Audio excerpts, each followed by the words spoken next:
Hola, ¿qué tal? Muy buenas noches. Yo soy Mariana Hernández Carrillo y a nombre de Genaro Lozano te doy la bienvenida a Punto y Contrapunto. La regulación de consumo adulto de marihuana ya es un hecho. La siembra en casa ya está permitida. También las asociaciones de consumo y la comercialización de cannabis y sus derivados. Todo suena muy bien hasta que te enteras de que hay que tramitar cada año un permiso, que hay multas y sanciones para quien rebase los límites y que en general la nueva ley sigue criminalizando el consumo personal y beneficiando a la industria. Veremos los puntos álgidos de la reforma. Rosario Robles Berlanga, la única funcionaria de alto nivel presa por la estafa maestra, informó ayer que retira su petición para optar por el criterio de oportunidad y que seguirá su proceso judicial, es decir, irá a juicio. Esto poco después de que uno de sus equipos legales dijo que podría ofrecer información sobre Luis Videgaray. ¿Qué se juega Robles? Y sobre todo, ¿qué significa para la Fiscalía General de la República esta negociación? Y no hay ninguna razón para no usar las vacunas que se enviaron a 8 entidades con temperatura mayor a la requerida. Eso dice Rui López Readura, director del Centro Nacional de Programas Preventivos y Control de Enfermedades, el CENAPRESE. Nuevo León ya dijo que no las usará y la Secretaría de Salud Federal dice que no sufrieron daño y que se pueden usar en otras entidades. ¿Cómo vamos con la aplicación de vacunas? Estos son los temas de esta noche. Quédate con nosotros que ya empieza Punto y Contrapunto.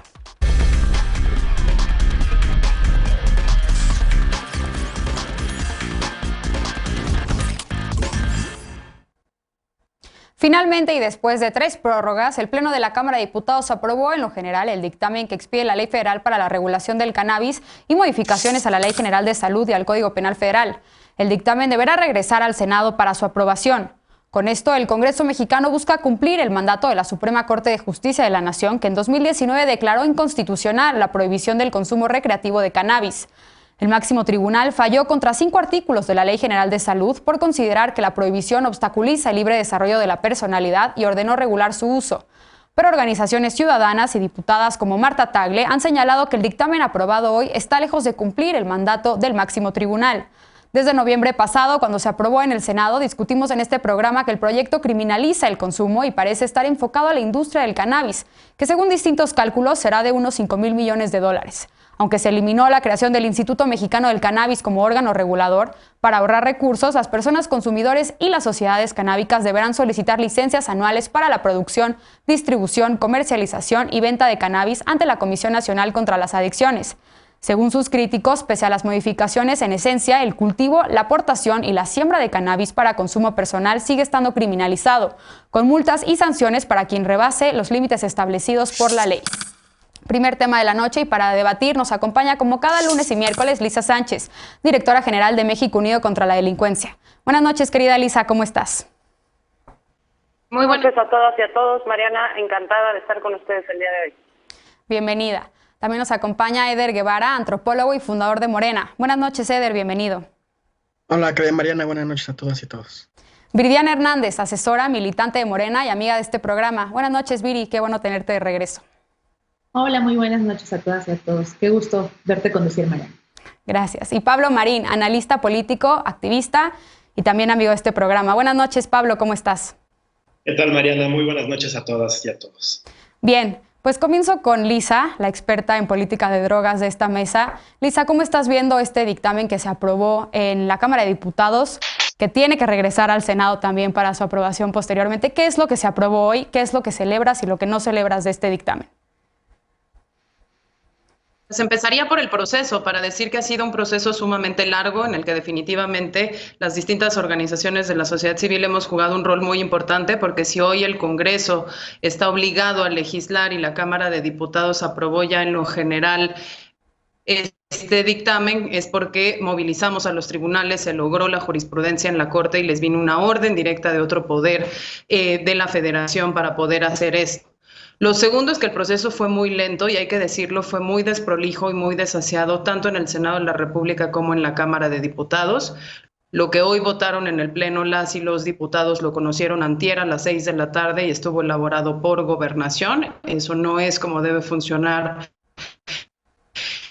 Pero, sin duda alguna, hoy es un día histórico porque nunca habíamos llegado tan lejos a estar aprobando en lo general un dictamen que ya tenía o que ya tuviese media sanción de una Cámara de origen, ¿no? Hoy, sin duda alguna, rompimos un techo de cristal quienes nos estamos dedicando a este tema, y básicamente lo que se aprueba es un régimen regulatorio que tiene 3 días de suministro, como bien decía la nota, autocultivo, clubes canábicos y venta al menudeo, y que tiene, digamos, cosas buenas con respecto a la minuta del Senado, en el sentido en el que se sobreregula menos, se quitaron algunos requisitos como muy tontos para las personas que quisieran tener autocultivo en su casa, como tener que hacer modificaciones físicas a sus hogares o pedir consentimiento informado a todos sus habitantes antes de consumir, pero por el otro lado, pues no deja de ser un dictamen que, en lugar de eliminar la prohibición absoluta del cannabis de la Ley General de Salud, como pedía la Corte,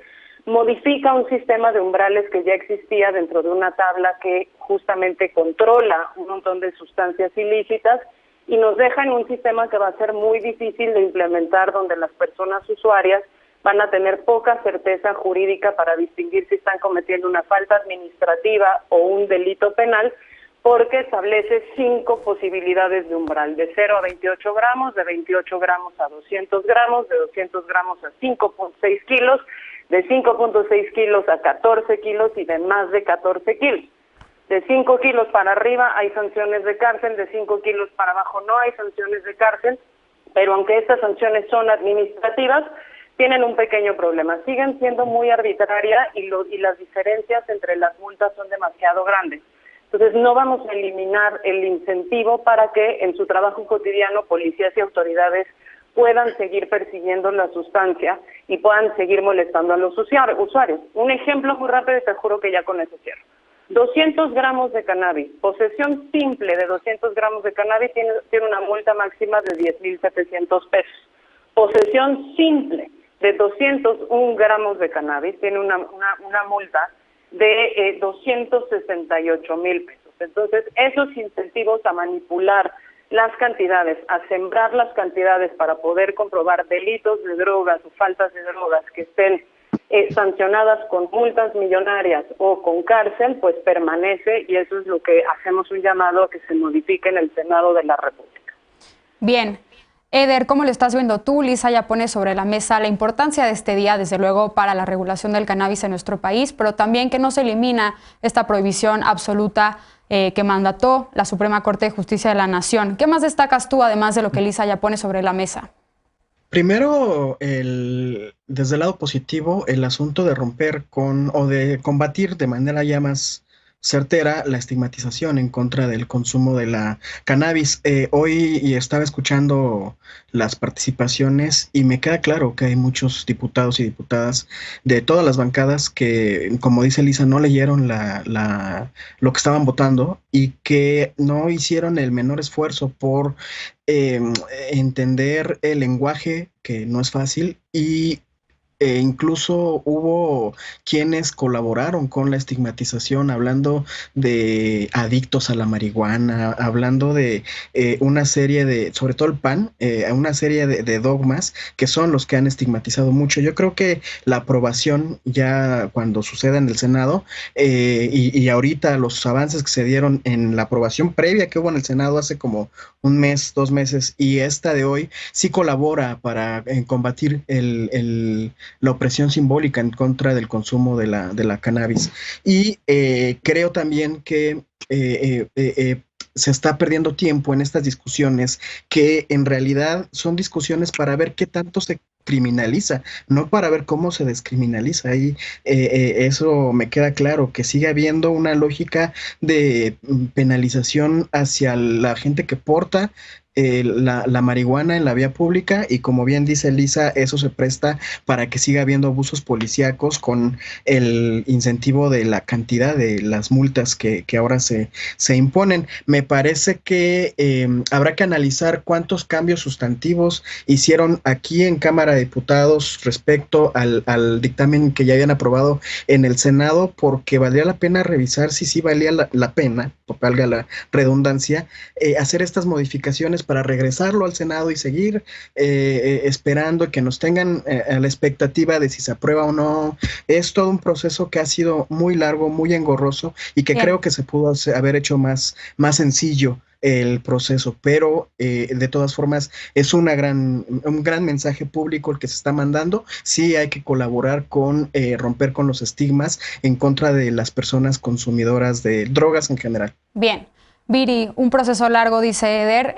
¿Qué te parece a ti este dictamen? Y también, ¿qué piensas sobre esto que Eder pone sobre la mesa, sobre la estigmatización de las personas usuarias y sobre la opinión informada? ¿Cómo viste el debate hoy en la Cámara de Diputados? Bueno, el proceso legislativo en México, ya hemos debatido en esta mesa, es de por sí un proceso bastante complicado, ¿no? Para puntualizar un poco, aunque el Senado era la Cámara de origen y la Cámara de Diputados se convirtió en una Cámara revisora, al haber modificaciones, aunque sea una modificación chica, que esta fue una modificación que me parece, como comentó Lisa, que sí mejoró un poco el dictamen que venía del Senado, que sí justamente no era nada favorecedor para el objetivo de esta ley, pues tiene que volver al Senado, volver a comisiones del Senado y otra vez al Pleno del Senado, pero pues recordemos que existe un plazo perentorio para dar cumplimiento de acuerdo a nuestro máximo tribunal. La verdad es que me sumo a lo que comentaba el compañero Eder. El debate de muchos diputados fue lamentable. Por ahí anda en redes sociales un video diciendo o hablando, estigmatizando sobre las consecuencias del consumo o poniendo como consecuencias del consumo, particularmente de los legisladores del PRI, del PAN, que no entendieron, y aquí quiero reconocer mucho que la lucha era de las personas consumidoras, de la lucha era de las asociaciones civiles y no una lucha de algún partido o de algún bando. Entonces creo que el debate se queda empobrecido por esta situación política, que un tema tan importante y tan trascendente pues no debería estar sometido a eso. También me parece que el diseño normativo de crear una ley que es bueno. ¿Por qué? Porque no solo modificamos la ley de salud o el Código Penal, sino que a través de esta ley vamos a poder ir mejorando todos estos recovecos que estoy de acuerdo que quedaron y que quedarán para, pues en lo posterior, y vamos a ir viendo cómo se va acomodando la implementación de esta ley, pues se puedan hacer modificaciones normativas. Eso me parece también rescatable y normativo, rescatable porque no es una imposición normativa o no nos va a costar trabajo después modificar solo un tipo de norma, sino ya vamos a tener una ley a la que se le va a poder ahí arreglar con el reconocimiento a todas estas asociaciones, a Lisa, que ha hecho un trabajo incalzable, quiero aquí reconocer, entonces eso va a ser muy bueno posteriormente. Así es, Pablo, una lucha desde la sociedad civil de muchos años. ¿Cómo ves tú, desde qué perspectiva estás viendo este dictamen? ¿Es un logro o no para la política de drogas en nuestro país? Yo sí creo que es un logro y coincido con lo que dice prácticamente todo el panel, creo que en eso coincidimos. Es un logro sobre todo de la sociedad civil, de quienes de manera organizada ayudaron a la legislación o trataron por lo menos de empujar para que fueran en un mismo sentido. Coincido y como dice Eder, creo que todavía al Poder Legislativo le hace falta ser un poco más ágil, le hace falta ser un poquito más sensible. Sí creo que es un avance. Nuestros vecinos del norte ya lo habían hecho, tanto Estados Unidos como los canadienses, lo hicieron desde hace muchísimos años y les ha funcionado. Yo sí creo que el poner el tema de los permisos es una alerta ámbar, no quiero decir que es una alerta roja, pero me preocupa que en este país todo lo que tiene permisos, todo lo que tiene que pasar por la aprobación de un funcionario es susceptible de corrupción. Sin duda creo que tiene que haber mucha educación alrededor de esto, tiene que haber controles como los que se tienen con el alcohol, con el tabaco. No hay nadie que a la fecha vaya con un permiso para comprar tabaco, alcohol, o sea, creo que tiene que manejarse de una manera similar, pero ya quitarle esto al narco, por así decirlo, creo que le abre una posibilidad también al gobierno. ¿Por qué no? Que se cobren impuestos de esto, que haya una recaudación, sobre todo para aquellas personas que lo están haciendo con fines recreativos. Pero creo que como un primer avance lo veo bien, lo veo entendiendo que se tiene que ir modificando y tiene que ir avanzando y evolucionando como las leyes en cualquier parte del mundo. Sí, no se cumple con el tema de la despenalización por completo. Podíamos haber aprendido de otros países, podíamos haber aprendido de mejores prácticas de otros lados. El tiempo se comió a la Cámara de Diputados y pues bueno, para variar, pero bueno, tendremos que ir siguiendo empujando a ver cómo va evolucionando esto en el futuro, ¿no? Bien, Lisa, finalmente querías agregar algo, tenemos 30 segundos. Muy rápido de por qué si era necesario revisar en la Cámara de Diputados la minuta que mandó el Senado. El proyecto que salió del Senado sancionaba más el narcomenudeo que el narcotráfico, entonces el régimen de sanciones era genuinamente un galimatías al que había que meterle mano en Cámara de Diputados. Lo que estamos diciendo es que si Cámara de Diputados hubiese trabajado con el plan original que tenía, que era un grupo de trabajo permanente para revisar cada detalle de la ley, el resultado habría sido mucho mejor. Ahora le toca al Senado paliar las deficiencias de lo que dejó Diputados. Bien, pues estaremos dándole seguimiento al proceso legislativo y ahora que regrese al Senado. Por lo pronto vamos a una pausa. Rosario Robles retiró su petición de un procedimiento abreviado y se desiste así de una libertad anticipada. Con esto se desactiva el proceso que ayer anunciaron sus abogados para buscar un criterio de oportunidad a cambio de información contra Luis Videgaray. ¿Qué sigue en este caso? ¿Podemos esperar avances o no en la investigación de la estafa maestra? Volvemos con este tema, punto y contrapunto, no te vayas.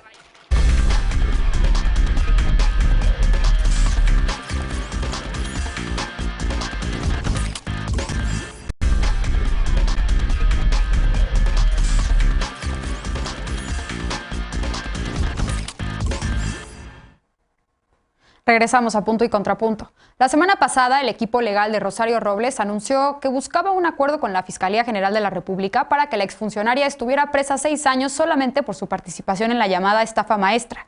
Ayer suspendió la petición y anunció que irá a juicio. Horas después, su otro equipo legal dijo que negociaría un criterio de oportunidad a cambio de dar información sobre Luis Videgaray.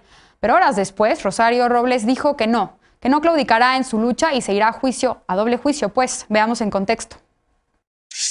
Rosario Robles desistió de su intención de negociar con la Fiscalía General de la República. La tarde del martes informó su decisión de retirar su petición de procedimiento abreviado. Horas antes, el abogado de Robles para el caso de la estafa maestra, Epigmenio Mendieta, informó que su clienta iría a juicio tras desistirse de buscar una liberación anticipada. La semana pasada, Mendieta informó que Robles estaba dispuesta a declararse culpable de ejercicio indebido del servicio público por su participación en el millonario desvío de recursos registrado durante el gobierno de Enrique Peña Nieto, con una sentencia de 6 años y 5,000 pesos de multa. Antes de iniciar el juicio, Robles debe presentarse a la audiencia intermedia programada para el próximo 26 de marzo, por el que la FGR pide una sanción de 21 años de prisión y la reparación del daño por más de 5,000 millones de pesos. Horas después, el otro representante legal de Robles, Jorge Arturo Ramírez, informó de otra negociación con la FGR por la orden de aprehensión por presunta delincuencia organizada y lavado de dinero, que aún no ha sido cumplimentada. Ramírez informó que Robles buscaría convertirse en testiga colaboradora con la posibilidad de alcanzar su libertad a cambio de imputar a exfuncionarios del gobierno de Enrique Peña Nieto como Luis Videgaray. Dijo también que su clienta tiene elementos de prueba contundentes para formular diversas acusaciones ante el Asiedo y con ello acogerse a la figura de testigo colaborador. Robles publicó después un comunicado señalando que no claudicará en su lucha y que reitera su petición de procedimiento abreviado. Punto y contrapunto. Bien, segundo tema de la noche. Comienzo contigo ahora, Pablo. Este caso sobre Rosario Robles al que le hemos estado dando seguimiento. Hace algunas semanas discutíamos en esta mesa, en este programa, precisamente sobre su decisión de colaborar con la Fiscalía General de la República y ahora vemos una actualización sobre retirar esta petición para tener un procedimiento abreviado. ¿Cómo estás viendo este cambio? ¿Qué implica para el caso? Mira, yo creo que hay que ver esto como una fotografía un poco más ampliada. Rosario Robles hoy es una presa política de Andrés Manuel López Obrador. Y no estoy diciendo que sea culpable o no sea culpable. Yo creo que los delitos por los que se le metió a la cárcel no admitían el trato que se le fue dando. Y me voy a ir más allá, aprovechando que estamos ahorita en épocas de género y este tema está un poquito más a flor de piel. Rosario Robles está en la cárcel por ser mujer. Por eso no ves en la cárcel a un Emilio Lozoya, quien ni a firmar ha ido y no ha tocado la cárcel, y seguramente no la tocará. Por eso no ves en la cárcel a un Luis Videgaray o Enrique Peña Nieto. Rosario Robles tiene un antecedente con Andrés Manuel López Obrador, que viene desde que él era jefe de gobierno con el tema de Carlos Simas, ex esposo de Claudia Sheinbaum, con René Bejarano, donde hay un claro choque, y esa parte a mí me preocupa. O sea, cómo se ha armado un caso que pareciera, por lo menos ante la opinión pública, un tanto atropellado, un tanto injusto. Lozoya tendría que estar en este momento atravesando pues un proceso, si no es que igual, puede ser que hasta más difícil, y actualmente está completamente en libertad. Yo creo que es una negociación que vamos a ver cómo evoluciona. Creo que ella tiene que echar mano. Obviamente, No es ella contra quien deberían de ir únicamente, hay muchos otros implicados, por supuesto que no era alguien que se manejaba de manera sola, pero pues es que vamos a ver cómo va evolucionando este tema, creo que va a seguir dando mucho. Bien, a ver, Viri, Pablo pone sobre la mesa este tema de si Rosario Robles es o no una presa política y el tema de su condición de por ser mujer, estar o no presa actualmente. Y de hecho a mí me llamó la atención que justo en este comunicado que emitió Rosario Robles para anunciar su decisión, alude a la movilización feminista del 8 de marzo como un factor precisamente para decidir al final ir a juicio. ¿Cómo estás viendo tú? ¿Qué le responderías a Pablo? Bueno, por supuesto que no creo que Rosario sea una presa política y sobre todo creo que una discusión que trae, por ejemplo, nombres de otras mujeres relacionadas, como la doctora Claudia Sheinbaum en discusiones de naturaleza, hablando Pablo de género, pues ya no podemos partir bien de ahí. Me parece que sí, Rosario es una víctima del patriarcado que tiene un pacto entre Videgaray, entre Peña Nieto, etcétera, y que descubrieron a Rosario como el rival más débil, pero ahí el presidente, para empezar, no tiene nada que ver. Y otra que está sometida a juicio porque hay elementos en la fiscalía por este gran desfalco y este desvío al que ella se prestó, de acuerdo al presuntamente se prestó, y que por eso está presa. No tiene nada que ver con el tema de género, insisto, y tampoco ya queda en esta discusión cuando traes a los nombres, Pablo, traes a la discusión nombres de otras compañeras mujeres que nada tienen que ver. Creo que, de acuerdo a notas periodísticas, la decisión de haberse salido del pacto que le había ofrecido la Fiscalía era porque la Fiscalía exigía una reparación de daño de 5,000 millones de pesos, que es el daño que se le causó al erario público, al pueblo de México, por este desfalco millonario de la estafa maestra en el sexenio de Peña Nieto. Entonces, la única forma en la que ella podría reparar el daño para que se le redujera la sentencia, pues sería reponiendo estos 5,000 millones de pesos. Y efectivamente, no sé si los tenga o no, pues tiene que dar cuenta de dónde están, y ahí podremos tener involucrados a otros personajes. Espero que están involucrados en este gran crimen que sucedió en el sexenio de Peña Nieto. Bien. Eder, ¿tú coincides con Viri? ¿Cómo estás viendo este cambio en la estrategia de Rosario Robles? Rosario, si hubiera dedicado sus talentos, que tiene un montón de talentos para el bien, hoy sería la mujer dirigente política de izquierda más importante de este país, sería presidenciable sin ningún problema. Decidió utilizar sus talentos para la corrupción y se coludió además con un grupo que es evidentemente muy corrupto. ¿Cuál es la diferencia entre Lozoya y Rosario? Que Emilio de inmediato pactó entregar información para no pisar la cárcel, básicamente, para que las penas sean menores y su juicio sea menos complicado que el de Rosario. A mí me queda clarísimo, porque respeto mucho la inteligencia de Rosario, que ella está haciendo un juego político, está en un proceso de negociación donde juegan sus abogados, dan declaraciones, aseguran cosas, no es la primera vez que aseguran que van a colaborar más a fondo con temas que incluso pareciera que está amenazando a aquel grupo con el que pactaron, al de grupo Peña Nieto, y de repente es Rosario la que se echa para atrás. Entonces ahí hay una negociación, ella está haciendo su juego político, está manejando sus tiempos políticos de acuerdo a los tiempos legales, y la Fiscalía General pues tiene que seguir investigando e insistiendo en la posibilidad de acordar con ella para que colabore, entregue la información. ¿Por qué está presa ahorita ella? Porque ella fue la titular de Sedesol, la dependencia con más presupuesto en general siempre en los sexenios, y que fue quien operó el tema de la campaña contra el hambre y en buena medida la estafa maestra. Si ella da la información de quiénes estuvieron por encima de ella con pruebas, seguramente ahorita estaría en un proceso similar al de Emilio. Entonces, pues es muy fácil que colabore para que se dé con el resto de los responsables por corrupción. La Fiscalía cada vez más acumula evidencias de que durante estos sexenios, sobre todo el de Peña y el de Calderón, pero yo creo que desde Salinas de Gortari, hay un montón de desfalcos a la nación. Hoy se supo de la cantidad de dinero que Manlio Fabio Beltrones y su hija hija guardaron en Andorra, por ejemplo. ¿De dónde sacaron ese dineral? Eso nos va a servir Vamos mucho a concentrarnos en este caso ahorita. Sí, el punto es eso, que la Fiscalía está acumulando información que tendrá en algún momento que generar resultados específicos, porque lo que la gente quiere es que haya justicia en todos estos casos de corrupción. Y la 4T no tiene presos políticos, hasta ahora. Lisa, ¿tú cómo lo estás viendo? ¿Un juego político, como dice Eder? Yo lo que veo son cambios en la estrategia legal de una persona imputada que pues de alguna manera tiene derecho a esa defensa, y que si hay ciertas cosas que hay que aceptar en el proceso, como el hecho de que no ameritaba prisión preventiva oficiosa y ya lleva presa 2 años sin que pues, ni inicie el juicio ni terminen las negociaciones con la autoridad.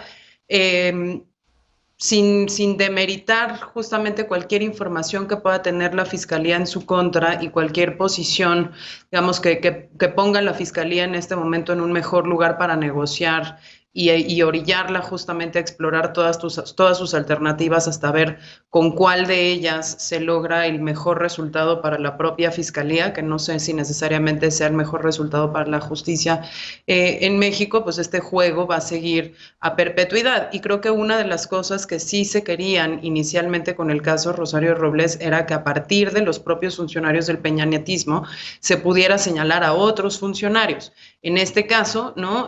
Trascendió justamente que ella podría ofrecer a la Fiscalía General de la República pruebas que implicaran de alguna u otra manera a Luis Videgaray, como ya lo habíamos platicado en muchas de las mesas en las que hemos discutido este caso en particular. Entonces, habiendo dicho eso, habiendo dicho que este es un episodio más de la telenovela de las negociaciones entre la defensa de Rosario Robles y la Fiscalía, que tiene consecuencias, pues yo creo que muy importantes también para la percepción que podamos tener los ciudadanos sobre la impartición de justicia pronta y expedita en México, pues también tiene otra vertiente, que es la que siempre traigo yo a la mesa. ¿Qué está pasando con Emilio Cebadúa? ¿Qué está pasando con Emilio Lozoya? Y ahora, en este caso, ¿qué está pasando con Luis Videgaray? ¿Cuál es el estatus de las averiguaciones que tiene la Fiscalía en su contra? Porque en todos estos casos, o al menos en algunos de ellos y de otros funcionarios, pues sí había habido incluso ya filtraciones de intentos de fuga, de asilo, de cambio de residencia a otros países, como en el caso de Luis Videgaray, que ni siquiera vive aquí, o de Emilio Lozoya, que ya estaba en España, ¿no? Entonces, bueno, vamos a ver cuál es el desenlace de esto por el bien de la justicia mexicana. Yo espero que sea pronto, sea claro y sea apegado a derecho. Bien. Pablo, ¿quieres responder a Viri por alusiones personales? No, pues yo estoy de acuerdo, o sea, justo lo que dijo Lisa, o sea, la razón por la cual detienen a Rosario Robles es con un trato completamente diferente al que la ley aplicable en ese momento debía ser. Y dato cultural, a ver, la Fiscalía, recordemos que falsificó con una foto sacada de internet una licencia de Rosario Robles, o sea, hay toda una cantidad de temas aquí que creo que hacen muy sospechoso que pensemos que no fue así como se lo está manejando, ¿no? Pero pues el tiempo lo dirá y pues veremos cómo evoluciona. Finalmente, Eder, ¿querías agregar algo? Sí, pues que colabore Rosario, que ayude a dar información y su proceso será más sencillo para ella, la pena será más corta, ¿no? Que él colabore como Emilio Lozoya y seguramente encontrará un buen acuerdo. Bien, pues vamos a estar atentos a cómo evoluciona el caso de Rosario Robles, sin duda. Vamos a una pausa y regresamos con otro tema. El gobierno de Nuevo León devolverá 4.680 dosis de vacuna Sinovac por considerar que no fueron conservadas en condiciones adecuadas y no son aptas para aplicarse. Pero el gobierno federal dice que pueden usarse sin problema. ¿Cómo vamos en materia de vacunación? ¿Debería o no frenarse la aplicación de estas inmunizaciones? Veremos qué piensa la mesa cuando regresemos a Punto y Contrapunto. No te vayas.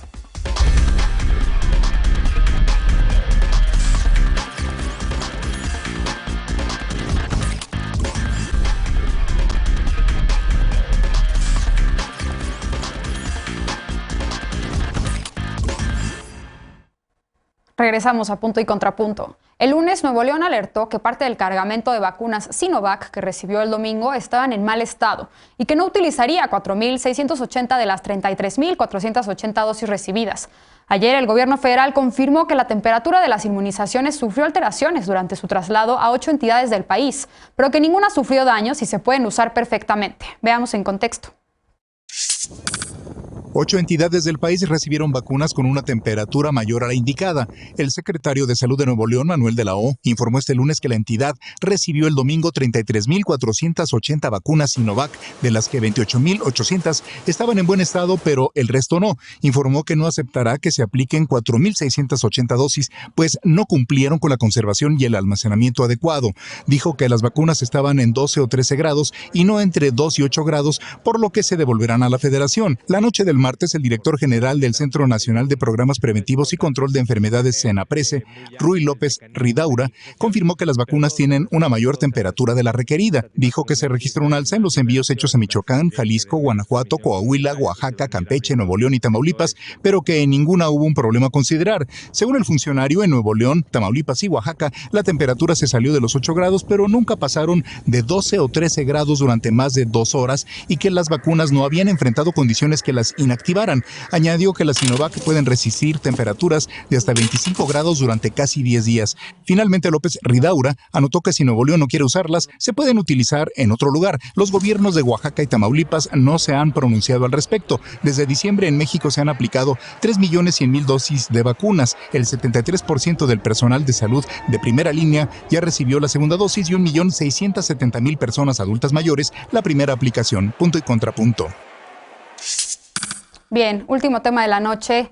Eder, seguimos analizando el avance de la vacunación en nuestro país y ahora nos encontramos con estas denuncias del gobierno de Nuevo León y otras 7 entidades que recibieron vacunas en una temperatura no adecuada. El gobierno de Tamaulipas ya se deslindó pues de la aplicación de estas dosis, casi 24,000 dosis allá, que no llegaron en la temperatura adecuada y bueno, no sabemos si pueda tener efectos secundarios o no. El gobierno federal dice que sí se pueden utilizar.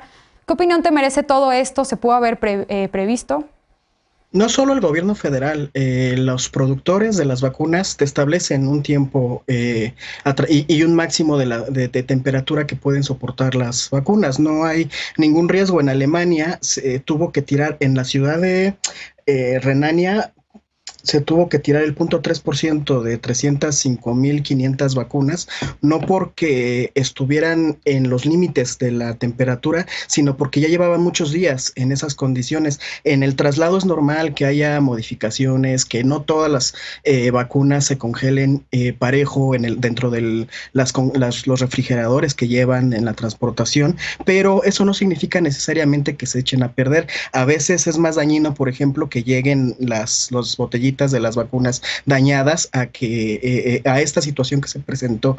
Yo pregunté rápidamente a algunos compañeros especialistas, yo no lo soy, y lo que me dicen es que el ácido ribonucleico, en el momento en que lo extraen del cuerpo para generar la vacuna, lo extraen en temperatura ambiente, es decir, a las temperaturas a las que se sometió a estas vacunas por la circunstancia de la transportación, que el problema no es que estén a temperatura ambiente, sino que lleven mucho tiempo en esa situación, cosa que no pasó con estas vacunas. Y si se ponen tan bajas las temperaturas, si se enfrían tanto, es para letargar el proceso de descomposición que cualquier tejido humano se somete una vez que se extrae del cuerpo. Entonces, yo creo que cualquier secretario de salud, hasta el del Bronco, pudo haber encontrado esta información para saber que no había ningún riesgo.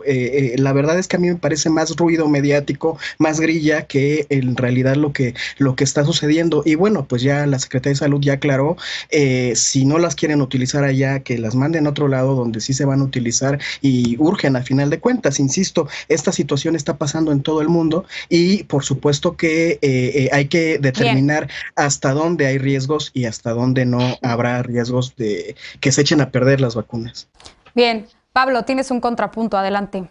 A ver, esto no está pasando en todo el mundo y esto hay que ser muy claros. Esto está pasando por incompetencia del gobierno federal. Y la pregunta aquí es, ¿cuántos mexicanos se van a vacunar con vacunas que no servirán para nada por incompetencia? O sea, eso sí, ayer Rui López Ridaura dice que sí, que aguantan hasta 25 grados centígrados. A ver, yo no me remití con especialistas, amigos, yo me remití directamente a los manuales de Cancino, en donde dice muy claramente de 2 a 8 grados centígrados. Llegaron a 12 grados y en Guanajuato 30,000 vacunas llegaron a 11 grados, 37,000 vacunas.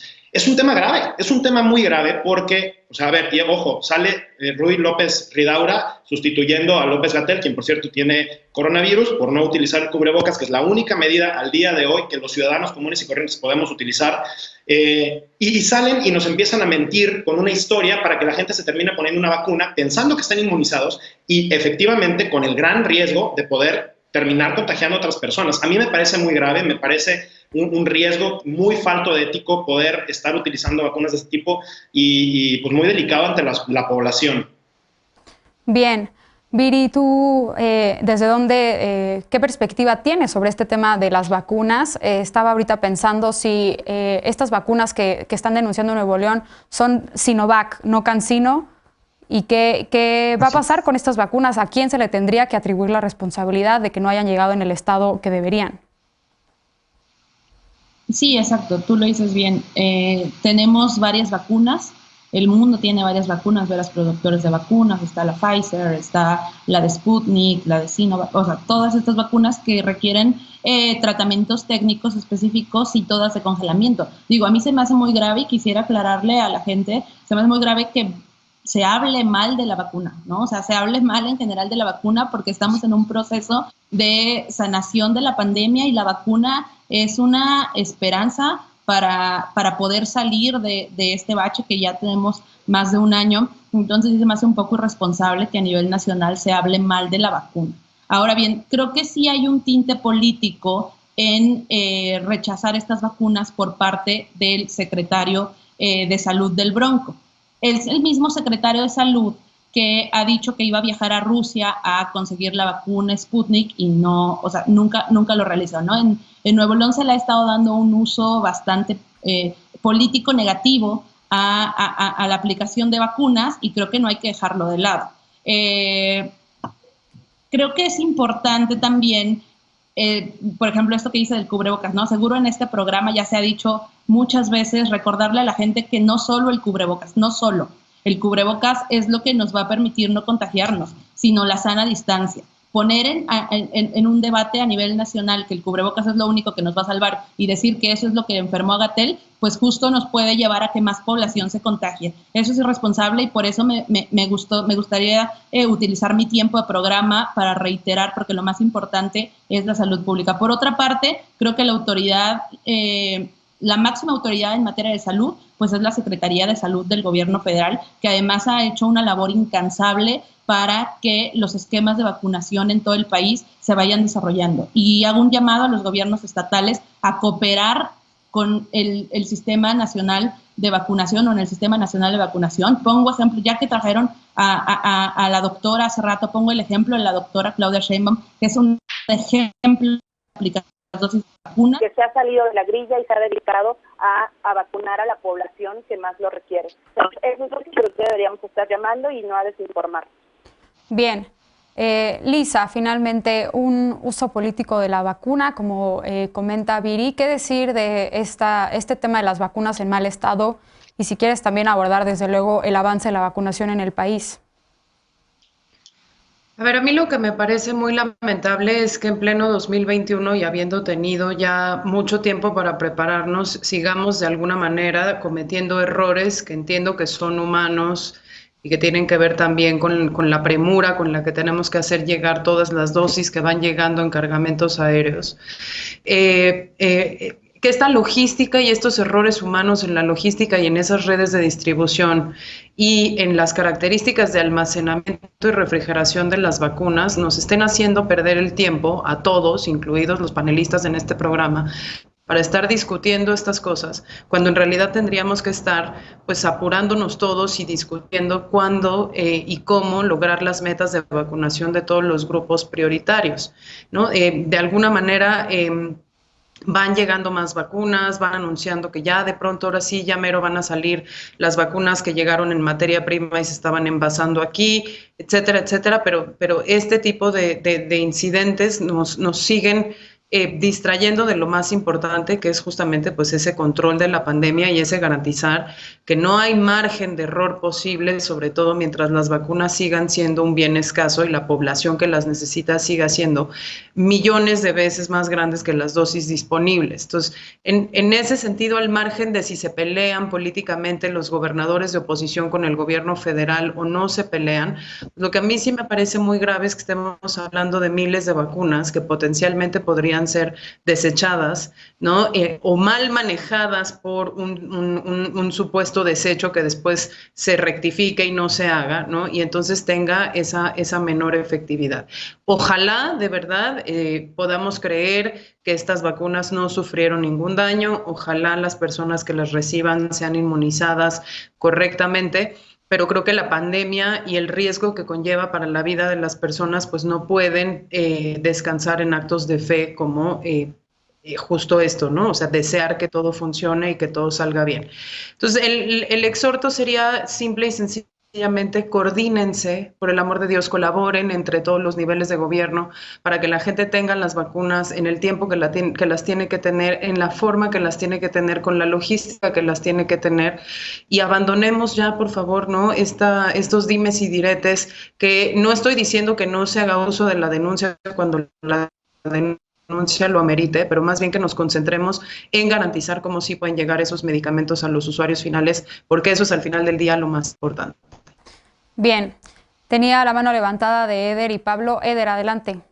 Rápido, primero ya lo marcaste tú, no, la vacuna es Sinovac, no es la misma temperatura. El fabricante mismo es el que ha dicho que aguanta ciertos niveles máximos de temperatura y cierto tiempo con esos niveles. En segundo, me parece, Pablo, que asegurar que Gatell se infectó por no utilizar cubrebocas, pues no es innecesario, es un comentario muy bajo. Primero, no es cierto, ya lo dijo Viri, bien, no es la única forma para evitar que te contagies. El cubrebocas es un auxiliar importante, pero no es el único. La sana distancia es lo más importante, lavarse las manos, etcétera, y llevan más de un año diciéndonoslo, y tardó un año en infectarse López-Gatell con las medidas de precaución que él tiene. Entonces sí me parece que no debemos colaborar con la desinformación, porque bien lo dice Viri, hay que fortalecer la confianza en torno al proceso de vacunación. Yo inicié mi comentario en este segmento poniendo el ejemplo de Alemania. Entonces no nos digas, Pablo, que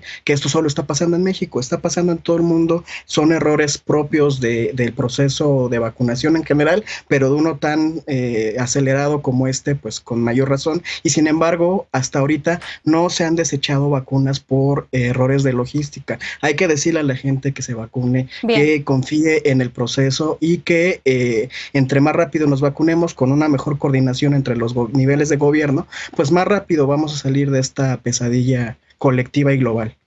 Pablo, finalmente. Bueno, independientemente si hizo su tarea o no el subsecretario, eso quedará y que la gente lo juzgue. El ritmo al que vamos vacunando, estamos recibiendo entre 30 y 35 mil vacunas, estamos aplicando entre 30 y 35 mil vacunas. Eso nos tardaríamos alrededor, si seguimos este ritmo, 10 años en vacunar a la población. Sigue siendo algo lamentable, concuerdo con Viridiana. Necesitamos poner todos los elementos al alcance, la distancia, el lavarse las manos, el utilizar cubrebocas, todo. Me sigue sorprendiendo que el gobierno federal sigue sin ser claro ante el uso del cubrebocas y sigue teniendo representantes del gobierno pues la misma política de no quererlo usar. Me da mucha tristeza porque creo que México necesita un buen ejemplo y en este momento no lo estamos teniendo. Bien, pues desde luego subrayar la importancia del uso de cubreboca y de las otras medidas que en esta mesa siempre te recordamos. Vamos a un corte y regresamos con la paparrucha de esta noche.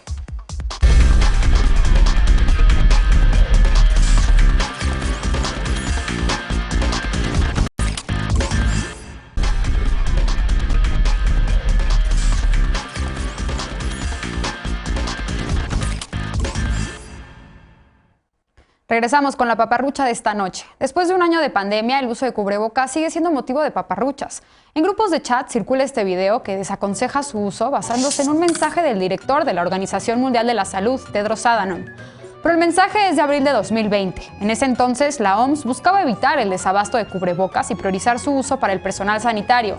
Pero como cada noche te decimos aquí, las recomendaciones han cambiado y la única forma efectiva de prevenir el contagio de COVID-19 es usando cubrebocas. Las imágenes fueron difundidas por un grupo identificado como Chilenos por la Verdad. Ya hemos hablado antes aquí de los grupos negacionistas que usan este título de La Verdad para rechazar la existencia del virus o decir que es un invento de laboratorio y negarse a seguir las medidas de salud que ya conoces. Así que no caigas en paparruchas y usa cubreboca. Si es de tela, recuerda que debe tener al menos 3 capas, una interna de un material absorbente como el algodón, una intermedia de material no absorbente como el polipropileno y una capa exterior de poliéster. Recuerda que las mascarillas con válvula te protegen a ti, pero no a los demás, así que por favor evita utilizarlas y si puedes, todavía quédate en casa. Esto fue todo por esta noche. Yo soy Mariana Hernández. Muchas gracias a nombre de Genaro Lozano por acompañarnos. Gracias también a nuestros panelistas. Gracias Viri, gracias Pablo, gracias Leisa, gracias Eder. Usa cubrebocas y descansa. Muy buenas noches.